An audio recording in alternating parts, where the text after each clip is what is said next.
All right, let's watch this. So this is the acting Secret Service director, Ronald Rowe. And he's having a clash with Josh Hawley here. Let's take a look at this. Well, sure. My question is, why don't you relieve everybody of duty who made bad judgment?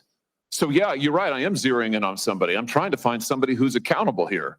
And you're telling me that the person who made the decision not to include this in the perimeter has not been relieved of duty. What about the person who's in charge of the interoperability of radio frequencies between local law enforcement and Secret Service? Has that person been relieved of duty?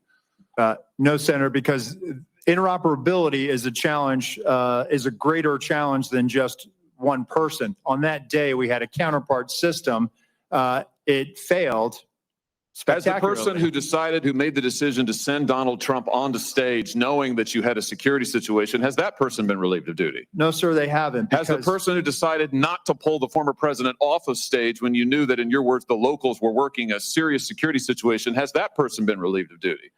Has anybody else picked up on this strange lack of accountability and, in fact, urgency on this?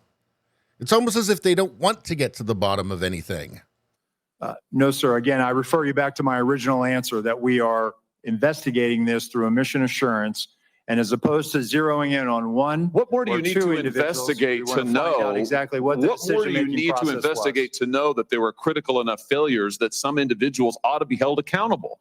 I mean, what more do you need to know? What I need to know is exactly what happened, and I need my investigators to do their job.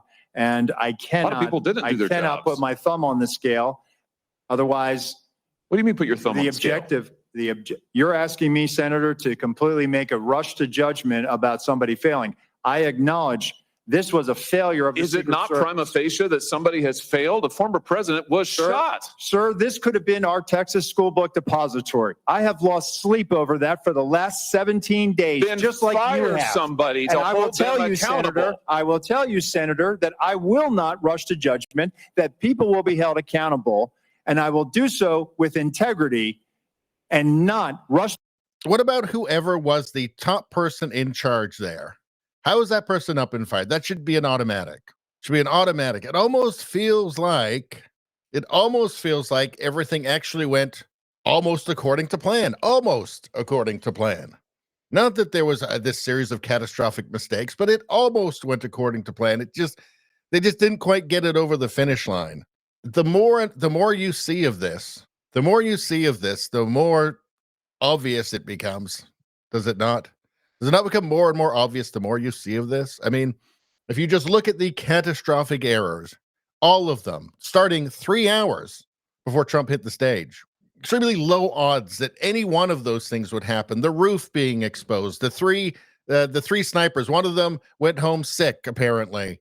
One of them went down to look for the guy, couldn't find him, forgot his key apparently. The other one went down to let him in, and that's when the shot happened. Really? What are the odds of that? Just that one thing. What are the odds that they could have people screaming just that last 2 minutes before the sniper fired? What are the odds that 2 minutes where people are screaming that nobody got him off the stage? That they don't have some protocol for that? A catastrophic failure on that level? Because that's a catastrophic failure. You look at all of the incredibly low odd, the incredibly unlikely mistakes to happen. What are the odds that you'd know 2 minutes? The president's on the stage for 2 minutes, there's a threat and nobody gets him off the stage. What are the odds of that happening? It's not 1 in 10. I don't think it's 1 in 100. I don't think it's 1 in 1,000. I think it's 1 in 10,000. That sniper being in the most obvious place and being allowed to get a shot off, what are the odds of that happening? 1 in 10 rallies, 1 in 100 rallies, 1 in 1,000 rallies, 1 in 10,000 rallies? You start adding these up, and the odds become it becomes like winning the Powerball lottery, because it's not just 1 or 2 or 3; it's like 6 catastrophic failures. JJ Nevada says, "Fire them all. Fire them all." Somebody should have been fired. I mean, it's weird, right? It's weird. It's too weird to just be a bunch of incompetence, in my opinion. Anyway, that's all I'm going to say about that. Please like, share, and subscribe. Subscribing really helps me out. I thank you for that. I will see you next time.